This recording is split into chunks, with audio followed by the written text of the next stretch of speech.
नमस्कार। प्रस्तुत है आज का चिंतन।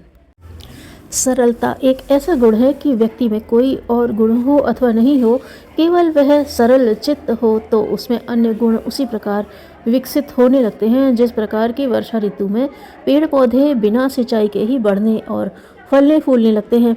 सरल चित्त व्यक्ति अपने व्यक्तित्व को सभी अहंकारों, अभिमानों और गर्व गुरूरों से मुक्त कर उसे एक स्वच्छ शीतल भवन की तरह बनाने लगता है, जिसमें सभी दिशाओं से पवित्रता की सुगंध आती और वहाँ के वातावरण को सुरभित कर जाती है। सरलता या निश्चलता से यही आशय है कि व्यक्ति अपने पद, प्रतिष्ठा और वैभव का अहंकार न करे तथा स्वयं को एक साधारण मनुष्य मानकर जीवन व्यतीत करे। आखिर कोई व्यक्ति मनुष्य के अतिरिक्त और होता भी क्या है।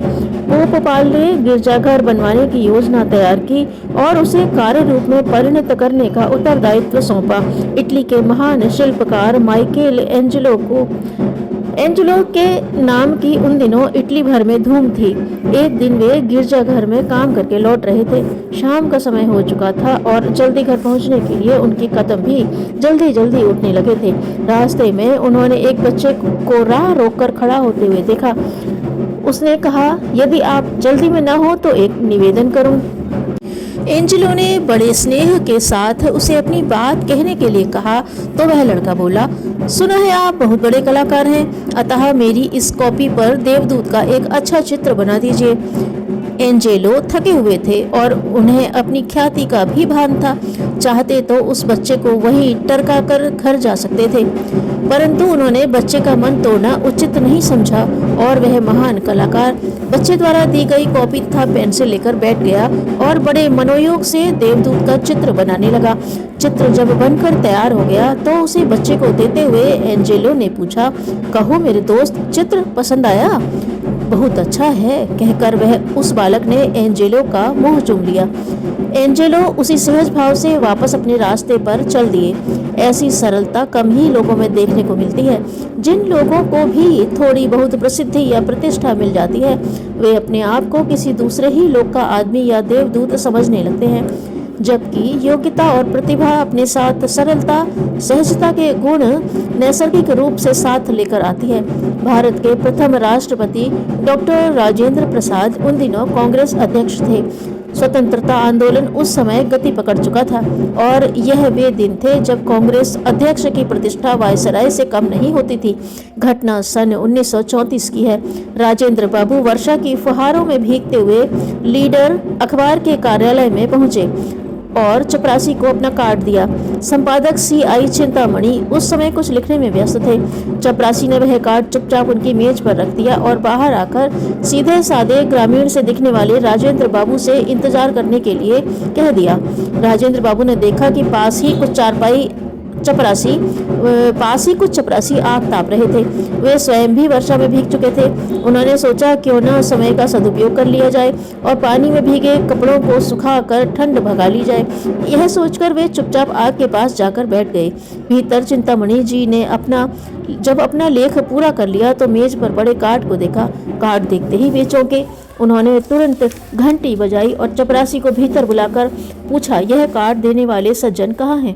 चपरासी ने उन्हें बताया कि वे बाहर ही इंतजार कर रहे हैं। चिंतामणि जी अपनी कुर्सी छोड़कर भागे दौड़े। आसपास देखा तो कहीं भी राजेंद्र बाबू का पता नहीं था। एक बार सब और ध्यान से निगाह दौड़ाने पर उन्होंने बाबूजी को चपरासियों के बीच बैठा देख लिया। वे बड़े मजे से वहां गप्पे लड़ा रहे थे और कपड़े भी सुखा रहे थे। चिंतामणि जी वहीं दौड़ाए, बोले, आपको व्यर्थ कष्ट हुआ। चपरासी आपको शायद पहचानता नहीं है, नया नया ही आया है, आपने अपना परिचय क्यों नहीं दिया? इसके लिए चिंतामणि जी जब राजेंद्र बाबू से क्षमा मांगने लगे तो उन्होंने ऐसा कहा जैसे कुछ हुआ ही न हो। कपड़े सुखाना भी तो जरूरी काम था, इतनी देर में यह काम निबट गया, आप व्यर्थ ही परेशान हो रहे हैं। साधारण बातों पर ध्यान न देना, उन्हें अनावश्यक महत्व न देना और अनजाने में हुई भूलों या त्रुटियों से क्षुब्ध अथवा आवेशग्रस्त न होना भी सरलता का एक रूप है। सरलता को भली प्रकार अपने स्वभाव में सम्मिलित करने वाले व्यक्ति अपनी शक्तियों का सही उपयोग कर पाते हैं और दूसरों की गलती से होने वाली हानि को भी व्यर्थ महत्व नहीं देते। एक बार चीन के भूतपूर्व राष्ट्रपति डॉक्टर सनयात सेन ने रात भर जागकर किसी आवश्यक मसौदे का प्रारूप तैयार कराया। उनकी तथा उनके सहयोगी की पूरी रात आंखों में कटी, तब कहीं जाकर काम पूरा हो सका।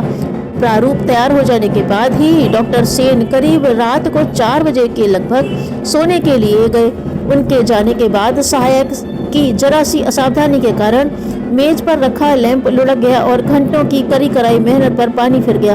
कागजों में आग लग गई और इतनी देर तक किया हुआ परिश्रम बेकार चला गया। बेचारे सहायक की तो सिट्टी पिट्टी गुम हो गई। भय के कारण वह कांपने लगा और जब डॉक्टर सेन सोकर उठे तो घटना सुनाते सुनाते उसकी आंखों से आंसू बह निकले। इस नुकसान से उन्हें दुख तो बहुत हुआ, परंतु वे जानते थे कि दुखी होने से क्या बनेगा। इसलिए वे अपने सहायक से बहुत ही शांत, सहज और मधुर स्वर में बोले, कोई बात नहीं, तुम भी थके हुए थे, ऐसे में असावधानी हो जाना स्वाभाविक है। चलो कागज निकालो और हम तुम बैठकर फिर से प्रारूप तैयार कर लेते हैं। इसमें घबराने की क्या बात है। इतना कहकर डॉक्टर सेन पुनः अपने सहायक को साथ लेकर काम करने की टेबल पर बैठ गए। नई प्रतिभाओं को प्रोत्साहन देने के लिए सरल और सहृदय व्यक्ति स्वयं अपने को पृष्ठभूमि में कर लेते हैं और नए लोगों को बढ़ावा देते हैं। उन्हें यह गुमान नहीं होता कि हम बड़े, वरिष्ठ और अनुभवी हैं, इसलिए हमें प्राथमिकता मिलनी चाहिए, बल्कि वे अपने सरल स्वभाव से प्रेरित होकर सोचते हैं कि नए व्यक्तियों को प्रोत्साहन मिलना चाहिए।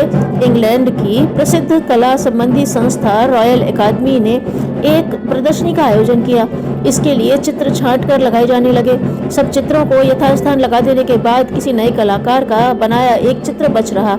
इस चित्र को कमेटी के सदस्य ने पसंद तो बहुत कर लिया, पर समस्या यह थी कि उसे लगाया कहाँ जाए, क्योंकि सब स्थान भर चुके थे और चित्र लगाने के लिए कोई स्थान खाली नहीं था। विवश होकर सदस्य इस चित्र को अस्वीकृत करने ही वाले थे कि सुप्रसिद्ध चित्रकार टर्नर ने उठकर कहा, मैं अपने एक चित्र को हटाकर इस चित्र को स्थान देने के लिए तैयार हूँ, और उन्होंने चित्र हटा लिया। सदस्य ने कहा कि आपके किसी भी चित्र से यह चित्र बढ़िया नहीं है, परंतु टर्नर यही कहते रहे कि नए लोगों को स्थान अवश्य मिलना चाहिए ताकि वे प्रोत्साहन पा सकें और आगे चलकर कला की तन्मयता व निष्ठा से के साथ सेवा कर सकें। सरलता का सीधा सा अर्थ है निरभिमानिता।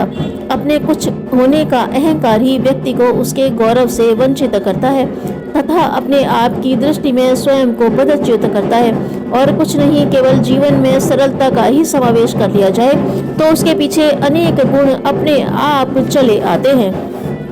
उज्जवल चरित्र ही वह भूमि है जिस पर साधना के बीज उगते और पल्लवित होते हैं।